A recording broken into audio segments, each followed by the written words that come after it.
جو اللہ سے وفا کرتا ہے۔ اللہ سب سے بڑا با وفا ہے۔ جو اللہ سے وفا کرتا ہے اللہ پھر اس سے وفا کر کے دکھاتا ہے، ایسی وفا کر کے دکھاتا ہے دنیا ترستی ہی رہتی ہے۔ اور اللہ کے ساتھ وفا کرنا بھی آسان ہوتا ہے، مشکل بھی نہیں ہوتا۔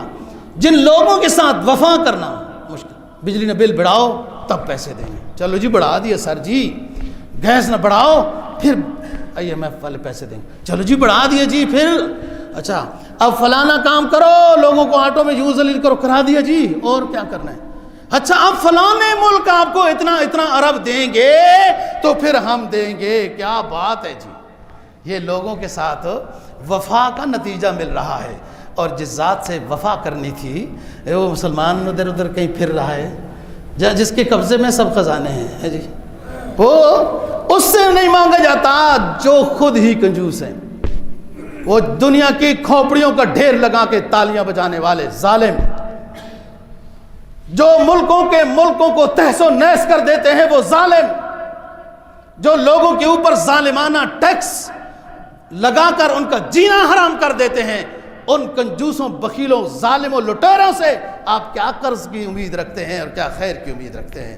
وہ رب العالمین ہے، رب العالمین ہے، پالنے والا ہے، وہ رزاق ہے، رزاق صفت مبالغہ ہے، خوب دینے والا ہے۔ تو فرمایا اس کے ساتھ سلو کرو، من کل ضیق مخرجا ومن کل ہم فرجا، ہر فکر سے دور، ہر فکر سے دور۔ اور وَرَزَقَهُ اللَّهُ تَعَالَى مِنْ حَيْثُ لَا يَحْتَسِبُ، اللہ رزق بھی خوب دے گا۔ جو اصل راستہ ہے رزق کا، صحت کا، سکون کا، چین کا، دنیا آخرت کی کامیابی کا، اس راستے پہ مسلمان آئے گا تو اس کی کامیابی ہے، ذاتی زندگی کی بھی، گھر کی زندگی کی بھی، مارکیٹ کی زندگی کی بھی، دفتر کی زندگی کی بھی، اپنے ملک اور شہر، گاؤں، قصبے کی زندگی کی بھی، جب وہ اللہ اور رسول کے راستے میں آئے گا۔ اور اس کے علاوہ اور کوئی راستہ بھی ہے تو ہم نے تو اتنے سالوں سے آزما ہی لیے نا راستے، کیا ملا؟ بات یہ ہے دوستو، یہ مبارک مہینہ ہے، اس میں تو ایک استغفار کی تسبیح بھی 70 گنا بڑھ جائے گی، ایک لفظ توبہ بھی 70 گنا بڑھ جائے گا، ایک سبحان اللہ بھی 70 گنا بڑھ جائے گا۔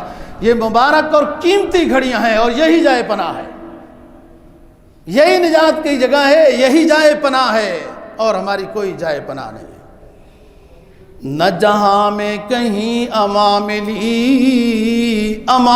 ملی تو کہاں ملی، نہ جہاں میں کہیں امان ملی تو کہاں ملی، میرے جرم خانہ خراب کو تیرے عفو بندہ نواز میں، میرے رب مجھے دنیا میں کہیں بھی امان نہیں ملی، جب ملی تو نے توفیق دی اپنے سامنے سرب سجود ہونے کی تو امان مل گئی۔ اس گناہگار کے اتنے گناہ تھے کہ زمین و آسمان کا خلا پر ہو جاتا تھا، لیکن رب العالمین نے جب عفو کرم کا دریا بہایا تو میرے سارے گناہ معاف ہو گئے۔ وہ جگہ ہے دوستو جہاں سب کچھ ملتا ہے۔ لوگ سمجھتے ہیں کہ دین میں آنے سے صرف آخرت ملتی ہے، یہ ان کا غلط نظریہ ہے۔ دین میں آنے سے دنیا بھی ملتی ہے اور آخرت بھی ملتی ہے۔ یورپ کے فلسفے سے صرف دنیا ملتی ہے، آخرت کے لحاظ سے بندہ جہنم کا ایندھن بنتا ہے۔ اسلام وہ پیارے مذہب کا نام ہے کہ اسلام پر عمل کرنے سے دوستو آخرت بھی سنور جاتی ہے، دنیا بھی سنور جاتی ہے۔ جنہوں نے اللہ رسول کو اپنایا نا، وہ خود نہ تھے راہ پہ، وہ عالم کے ہادی بن گئے۔ وہ کیا نظر تھی جس نے مردوں کو مسیحا کر دیا؟ کہ وہ صحابہ اکرام رضی اللہ عنہ، آپ ابتدائی حالات پڑھے نا ان کے تو کیسے تھے،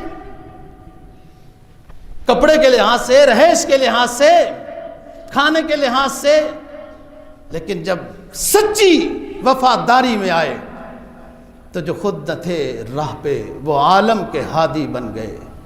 وہ کیا نظر تھی جس نے مردوں کو مسیحا کر دیا؟ یہ نبی پاک صلی اللہ علیہ وسلم کا مقام تھا۔